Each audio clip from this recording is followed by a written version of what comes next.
suas Bíblias, do Evangelho do Senhor Jesus, segundo o apóstolo Mateus, capítulo 24, de 45 a 51. Mateus, capítulo 24, de 45 a 51.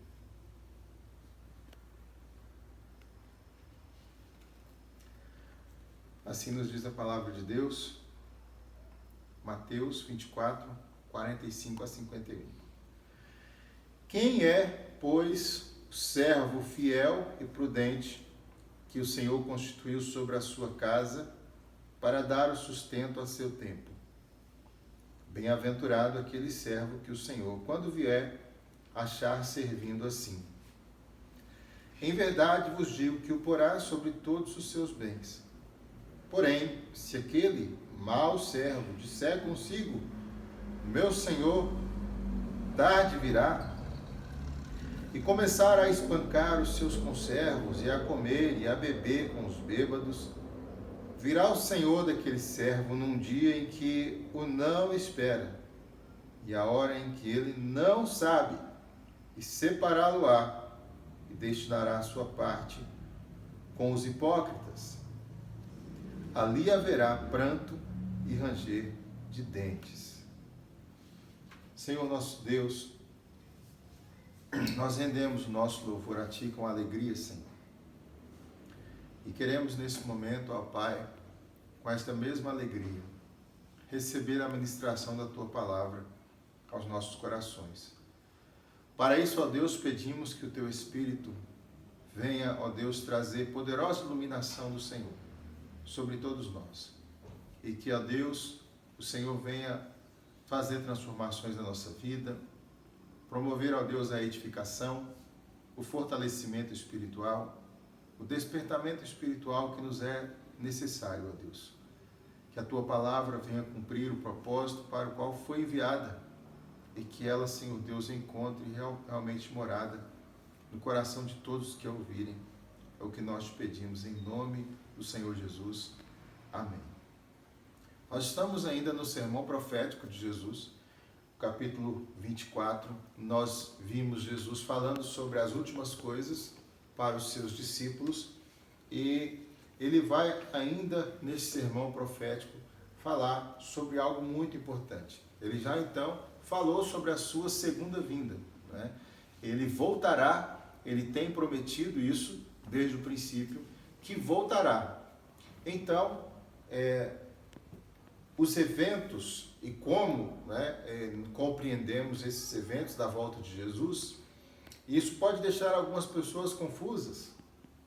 Elas podem não compreender alguns desenhos escatológicos e qual será a ordem dos fatos na volta de Jesus. Mas o interessante é que Jesus, no seu sermão profético aqui em Mateus 24 e 25, ele não se delongou muito para falar sobre detalhes da sua vinda. Trouxe alguns que seriam suficientes, alguns que seriam necessários. Mas a metade do sermão profético, Jesus utilizou para fazer exortações à vigilância. Então nós temos metade do conteúdo do sermão profético falando sobre as últimas coisas que nós estamos vivendo, que a igreja vive o princípio das dores, depois vem o anticristo, depois virá teremos a segunda vinda de Jesus. Mas na outra metade do sermão, Jesus vai falar sobre a questão da vigilância. A importância de uma igreja ser vigilante. E nós teremos aqui 3 parábolas em sequência, veremos a primeira hoje, porque Jesus está enfatizando. A vigilância tem a ver com atenção.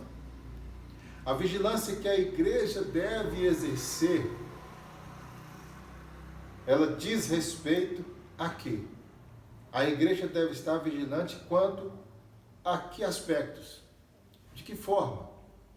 E o texto aqui nos mostra com clareza que Jesus está exortando os seus apóstolos, e uma exortação que será então transferida para todos os seus seguidores, todos os seus discípulos, que eles devem ter uma vigilância constante em relação à sua vinda.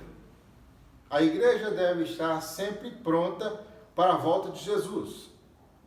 Ele vindo hoje, vindo daqui 100 anos, vindo daqui 1000 anos, a igreja dele deve estar vigilante a todo tempo. A igreja de Jesus deve estar pronta sempre para o seu retorno. Ela deve estar sempre pronta para a sua volta. E esse tema, às vezes, muito negligenciado, é muito importante, não pode ser esquecido. E talvez nesse momento de pandemia seja oportuno nós refletirmos.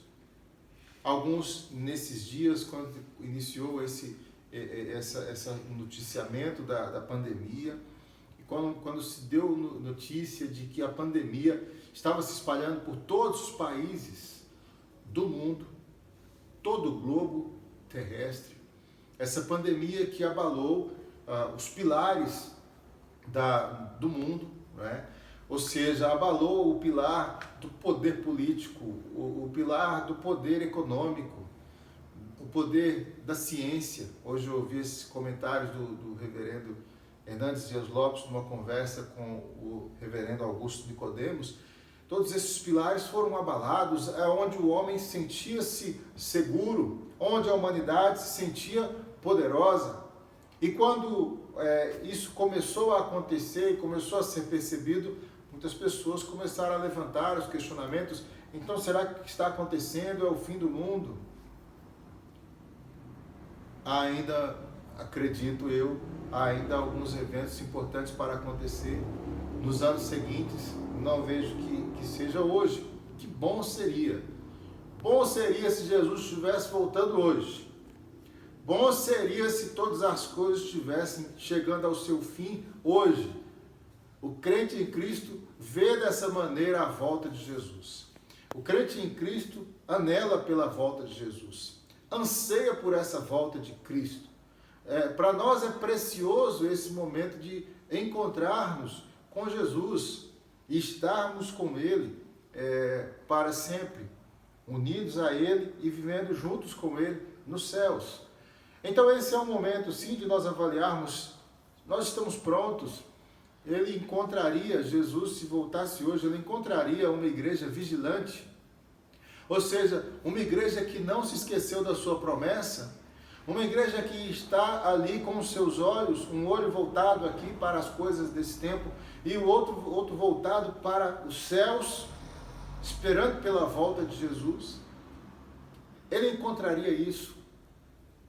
Então essa primeira parábola vai nos falar sobre essa vigilância que Jesus espera encontrar no seu servo. Quando ele voltar, ele não quer encontrar aqui uma igreja que alienou-se com as coisas daqui. Jesus não quer encontrar, quando ele voltar, uma igreja que nem estava esperando, uma igreja que o esqueceu, uma igreja que esqueceu sua promessa e que vive ocupada com os problemas daqui, com as questões da vida aqui, e ansiosa por isso, porque é isso que causa, né? As questões temporais causam ansiedade dos homens. Uma igreja cega para o retorno de Jesus. Ele não quer encontrar isso. Mas nós sabemos que, embora os alertas sejam dados, sempre dados, a igreja ela tende sempre ao adormecimento.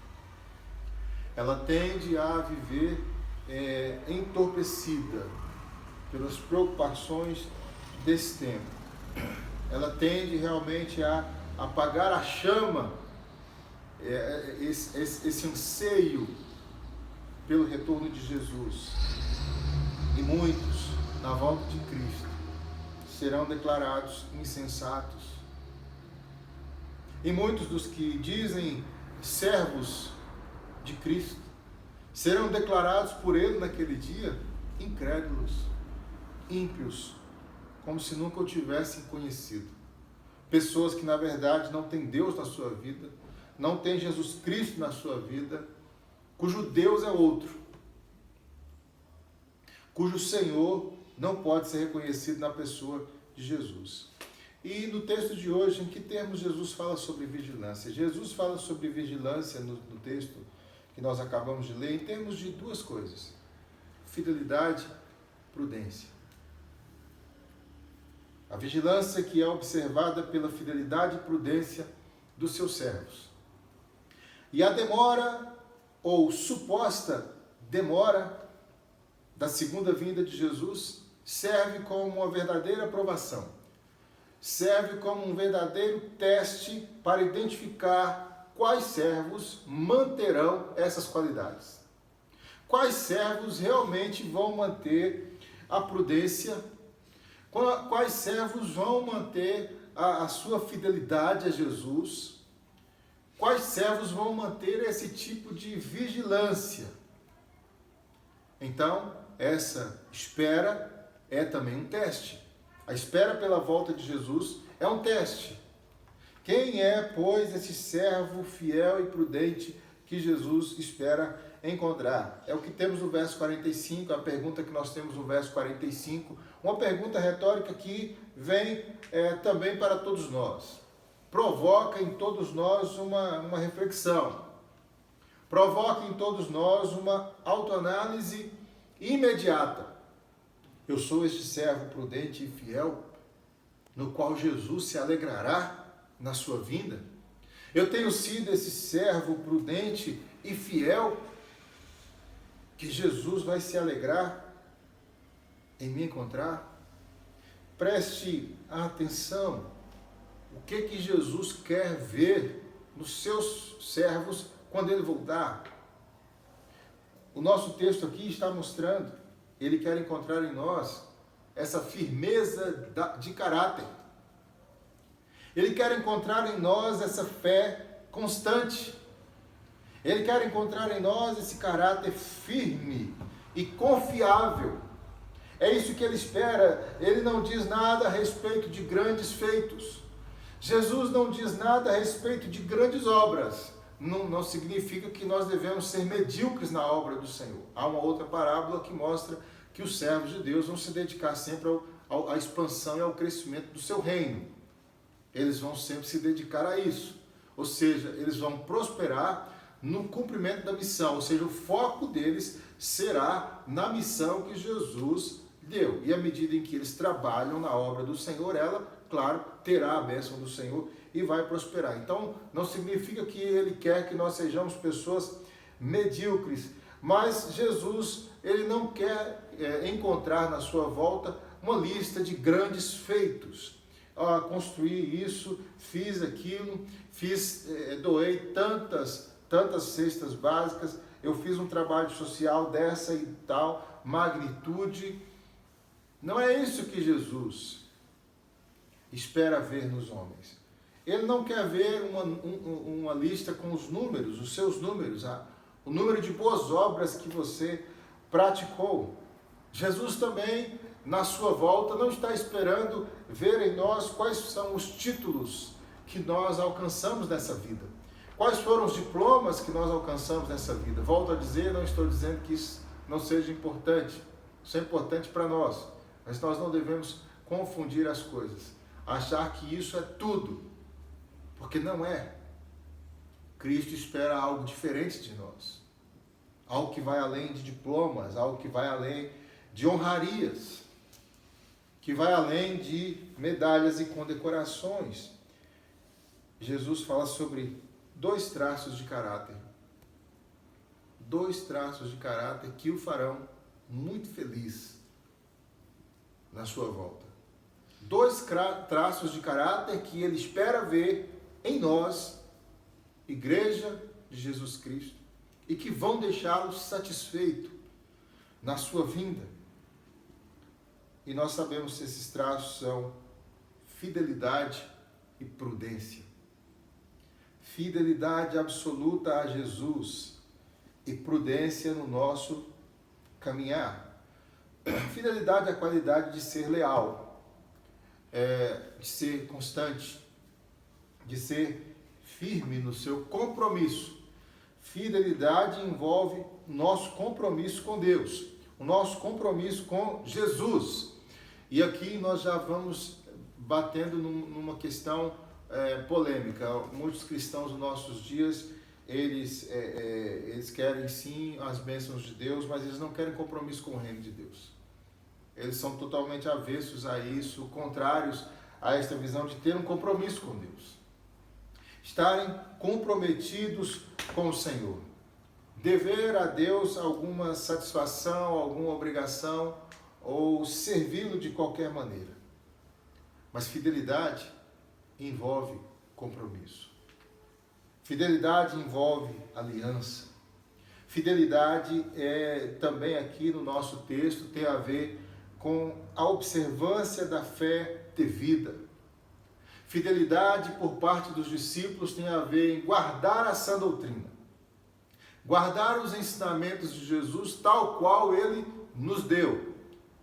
Tal qual ele nos ensinou. Guardar os princípios da sã doutrina. Isso também é fidelidade. Então os servos de Deus deveriam demonstrar esse caráter fiel, este caráter leal. Diante da tentação, o fiel não se volta contra o seu Senhor. Por isso a fidelidade é importante. Diante da escassez, o fiel não se corrompe. O fiel não vai se vender. Diante do desânimo, o fiel não vai desistir. Diante da provação, o fiel vai perseverar. O fiel se manterá firme na sua confissão cristã, ele se manterá firme no seu ministério, mesmo debaixo de pressões.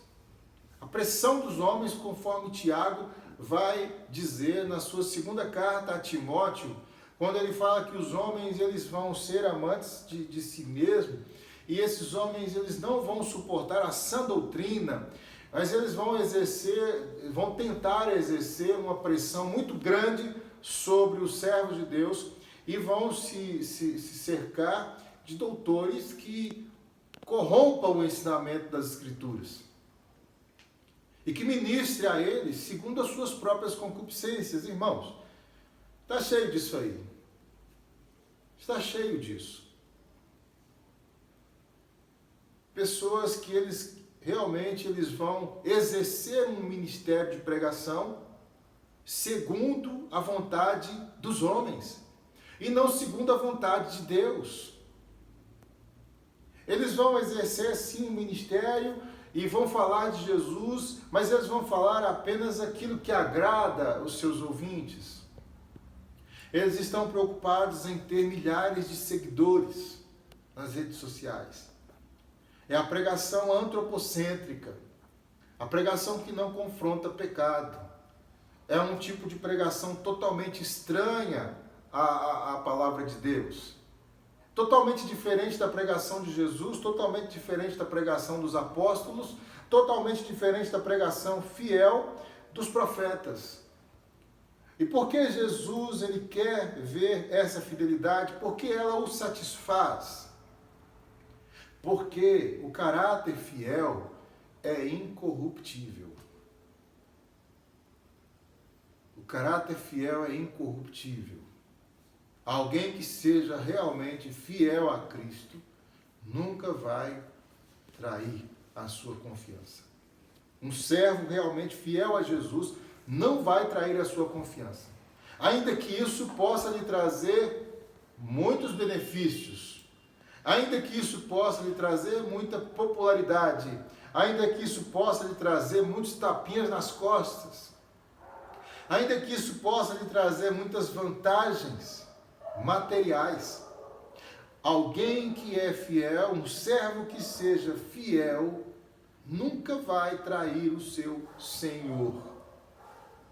Ainda que ele seja servo da igreja, ele entende que foi comissionado por Jesus e deve lealdade e fidelidade a Jesus. E se a igreja não quiser mais o ensinamento de Jesus, ele não vai se corromper mesmo assim. Ele fica sem ministério. Mas ele não vai trair o seu Senhor. Não vai trair aquele que o chamou e o vocacionou ao ministério. prudência. Esse é o outro traço de caráter que Jesus espera encontrar nos seus servos, na sua vinda, e que vai satisfazê-lo. Prudência é a qualidade daquele que age com moderação, evitando tudo o que pode ser ali a fonte ou a causa de algum erro, de algum dano. O prudente é cauteloso. Ele, como o texto diz, se não me engano, o Salmo 78 fala que Davi cuidou do povo de Deus, do rebanho do Senhor, com mãos precavidas. Prudência. Por quê? Porque estava cuidando do rebanho de Deus e não do rebanho dele. Quando nós estamos fazendo algo para Deus, quando nós estamos servindo a Deus, nós devemos entender que tudo o que nós fazemos para o Senhor implica, sim, em questões eternas. É algo que vai afetar vidas. E que vai afetar vidas, e nós esperamos que afete a vida das pessoas de maneira positiva, conforme a vontade de Deus. E quantos servos há que por sua imprudência não vão se tornando pedra de tropeço? Por causa de um comportamento imprudente, uma conduta imprudente, atitudes imprudentes, vão gerando uma grande destruição espiritual ao seu redor, comprometendo até mesmo a resposta de muitas pessoas à graça de Deus. Então o servo prudente, ele age com cuidado, ele não age com negligência, não é uma pessoa que faz a obra de qualquer jeito. Ele cuida muito bem do seu ministério diante de Deus, ele cuida bem das responsabilidades que lhe foram confiadas, e ele está buscando sempre maior êxito para a missão que lhe foi confiada, sempre maior êxito para a obra de Deus na terra. Sempre ele está buscando as condições, o trabalho que mais pode, sim, produzir frutos para o reino de Deus. Então, o caráter prudente é, sobretudo, confiável. É alguém confiável. Porque a obra de Deus é valiosa, ainda que haja aqueles que desprezam a obra do Senhor. Ela é valiosa. E Deus a tem como valiosa. E os que servem ao Senhor devem, sim, cuidar das coisas dele com muita prudência e fidelidade. No verso 46... e do verso 48 ao 50, o servo fiel e prudente, ele cumpre o seu dever, mesmo que o Senhor pareça demorar. Mesmo que esse Senhor demore. O servo da parábola aqui, tal qual nós lemos, ele é o chefe de todos os servos da casa. A visão é essa, de que há muitos servos ali numa grande fazenda, vamos colocar assim, naquele contexto agrícola. Então, há uma casa grande, há uma fazenda grande desse senhor, e ele nomeou um servo para coordenar todos esses trabalhos e para responder em seu lugar todas as demandas que surgirem ali dos demais servos da casa. E é o seu dever, cuidar de tudo, inclusive cuidar dos demais servos. E ele deve exercer essa liderança, assim como o Senhor. E como é que o Senhor exerce a liderança? Como é que o Senhor Jesus ensinou que nós devemos exercer liderança e exercer autoridade? Jesus ensinou que nós devemos exercer autoridade, exercer liderança com firmeza, mas servindo, em vez de sermos servidos. E com amor. Servir com amor. Fidelidade e prudência são muito exigidos nesse quesito de liderança no reino de Deus. Fidelidade e prudência. O servo fiel e prudente, ele vai cumprir o seu dever, mesmo que o Senhor demore. Ele não vai perder a linha da sua conduta nessa casa. Ele vai refletir, sim, na sua liderança, a liderança do Senhor. Ele vai manter nessa casa a mesma ordem que o Senhor deixou. Ele manterá a casa em ordem mesmo que o Senhor demore. Pela fidelidade dele, ele vai manter tudo da mesma forma como o Senhor quer, porque ele conhece o gosto do seu Senhor. Ele conhece a preferência do seu Senhor. Mesmo estando ausente o Senhor da casa, os princípios desse Senhor serão mantidos. Esse servo vai manter a casa do Senhor nos mesmos princípios que ele ensinou e exigiu. Vai manter nessa casa os mesmos valores praticados pelo seu Senhor.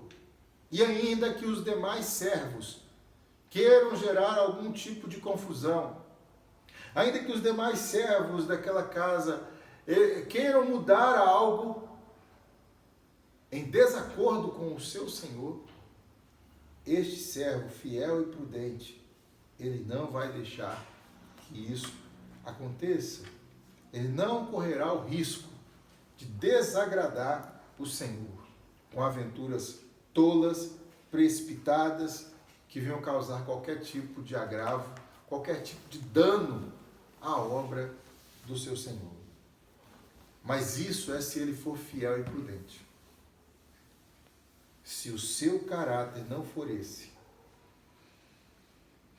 se o seu caráter não for esse, não for firme, essa suposta demora do seu Senhor vai ser a ocasião para o servo mostrar sua verdadeira face.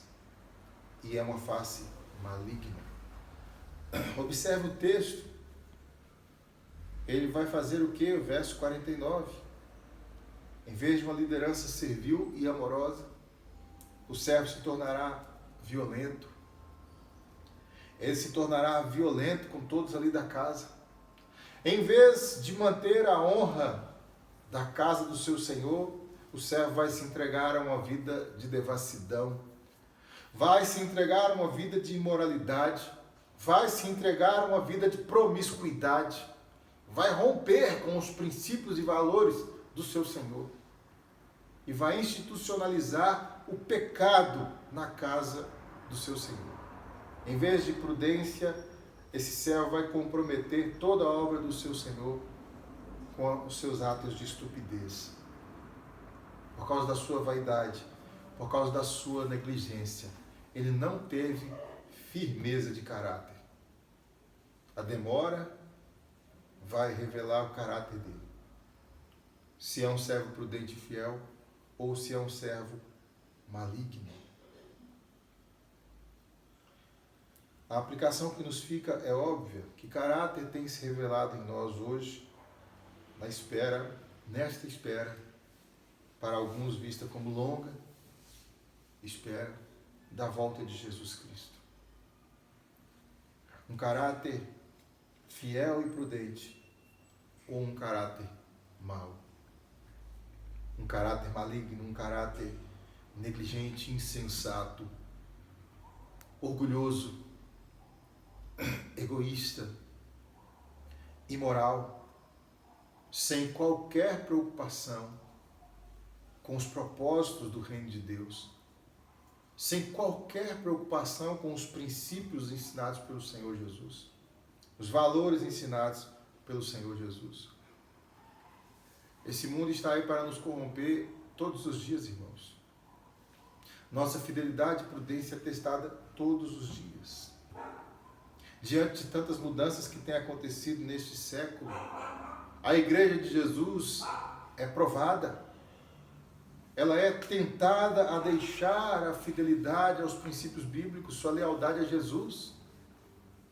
Ela é tentada a deixar a prudência e se arriscar, talvez com isso tentando agradar os homens, se tornando escrava da opinião dos homens, se tornando escrava da opinião pública, escrava da aprovação daqueles que não amam a Deus, se preocupando muito com a opinião daqueles que só querem destruir os valores bíblicos, só querem destruir a família, só querem destruir a igreja de Cristo. A nossa fidelidade está sendo provada todos os dias, nas lutas, nas tribulações, nas tentações. Mas Jesus espera nos encontrar firmes no final. Ele espera nos encontrar servos fiéis, prudentes. Então não abra mão da fidelidade e da prudência no reino de Deus. Não coloque as coisas materiais acima das espirituais, porque isso é imprudência. E quantos não têm feito isso? Não têm sido imprudentes. Não coloque os cuidados da vida acima do reino de Deus. Cuidado com os ídolos do coração. Os servos desleais a Cristo, infiéis a Cristo, são aqueles que abraçam outros ídolos. Abraçam ídolos do seu coração. E Jesus não ocupa o centro de suas vidas. Talvez você tenha começado bem, mas hoje você não pode ser, de fato, chamado de fiel, um seguidor fiel de Jesus, um seguidor prudente de Jesus.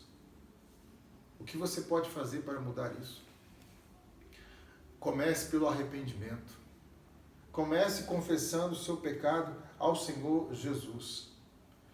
Não deixe a sua vida continuar nesses caminhos de imprudência, de infidelidade. Não continue nesses caminhos de imprudência e infidelidade. Há muitos que hoje, de seguidores fiéis, se tornaram opositores ferrenhos da obra de Deus. Suas palavras, em vez de ser palavras em favor do progresso do Evangelho, são palavras críticas, ácidas. São palavras que mostram a sua inimizade e ódio com a obra de Deus. Palavras que são proferidas mais em honra aos propósitos de Satanás. Pessoas que não amam mais a obra do Senhor e que trabalham pela destruição dos servos de Deus, trabalham pela destruição da obra de Deus. Nunca está nos seus corações cooperar com a obra missionária. Nunca está em seus corações servir a Jesus Cristo, serem fiéis e leais a Jesus Cristo. Se Jesus voltasse hoje e encontrasse essas pessoas nessa situação, corrija os erros, comprometa-se com Cristo, comprometa-se a ser um servo fiel e prudente do nosso Senhor e Salvador Jesus. Se você se deixou se corromper de alguma forma, busque o perdão de Jesus. Peça a Ele para fazer de você um vaso novo. Peça a Ele para fazer uma grande transformação na sua vida. Ainda nos versos 47 e 51, nós temos aqui a parte final dessa mensagem. A verdade de que o servo fiel e prudente, Jesus vai dizer, ele será recompensado. O servo fiel e prudente será recompensado. Ele sim ele pode estar sofrendo por causa da obra de Deus. Por causa da sua fidelidade a Jesus, por sua abnegação, por sua disciplina, por sua perseverança, mas ele será recompensado por isso. E é o próprio Senhor Jesus quem está dizendo, em verdade vos digo que o porá sobre todos os seus bens. Ou seja, Jesus os encontrou da forma como esperava, sendo servos fiéis, sendo servos prudentes. Então essa prudência e fidelidade serão recompensadas.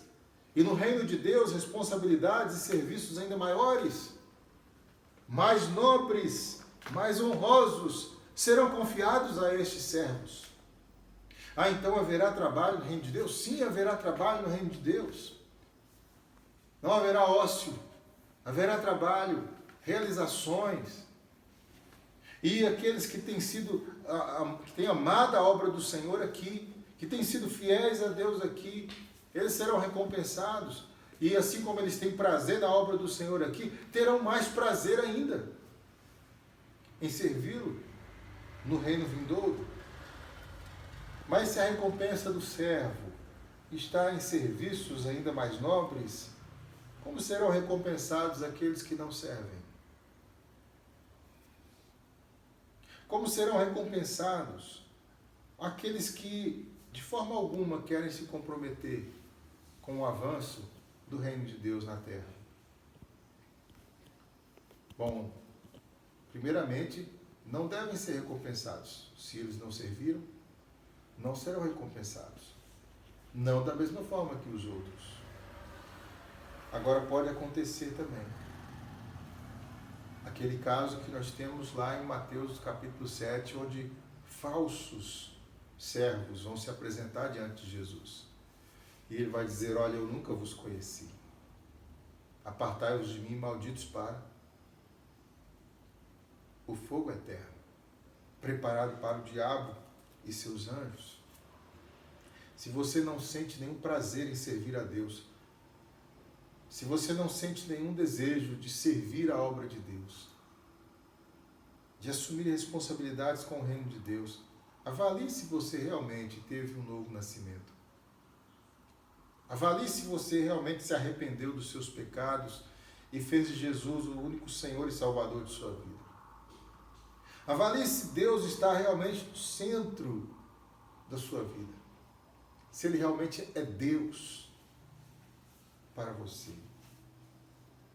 Bem-aventurados, macários, feliz aquele servo a quem o seu Senhor, quando vier, o achar fazendo assim. Quando Paulo vislumbra essa alegria que virá, ele diz que a nossa leve e momentânea tribulação produz para nós um eterno peso de glória. Ele está falando de uma leve e momentânea tribulação que para nós não chamaremos de leve, mas de muito pesada.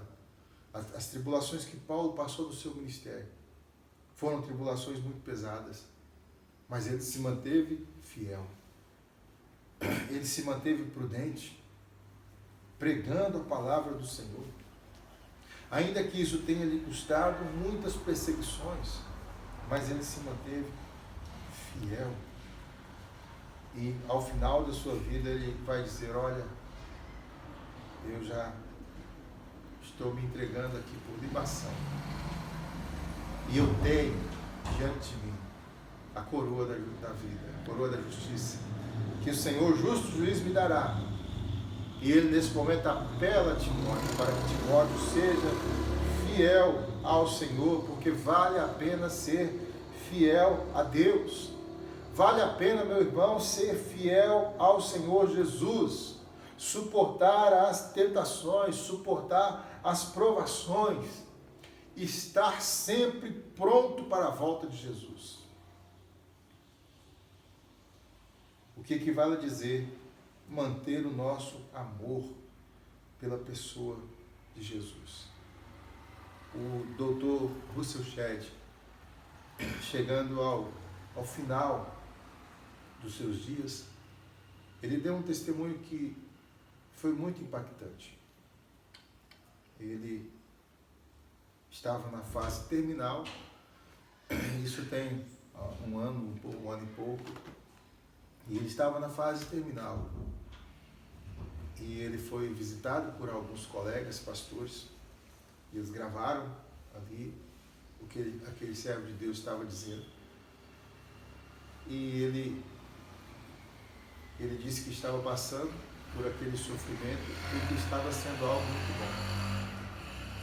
Algo impressionante de você ouvir um servo de Deus, uma doença grave, em fase terminal, e dizer que tem sido boa essa experiência para ele.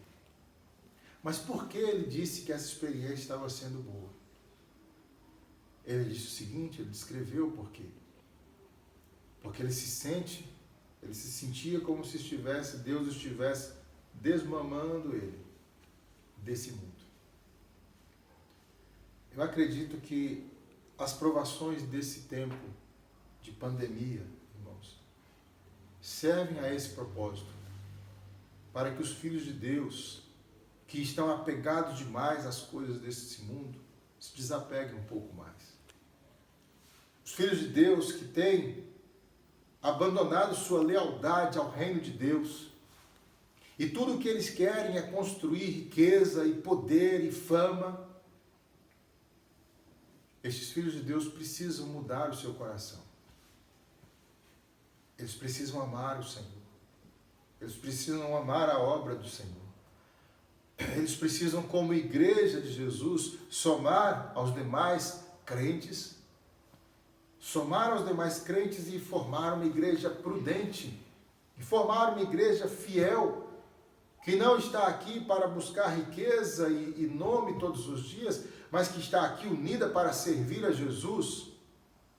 Uma igreja que não perde o foco na sua missão, a missão que Jesus deixou para nós.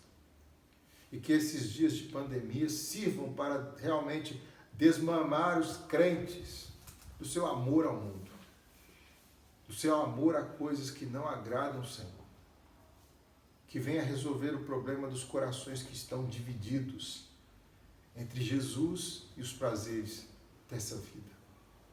Que Deus nos abençoe, que possamos ser encontrados aqui como servos fiéis, prudentes, que alegram o coração do nosso Senhor Jesus.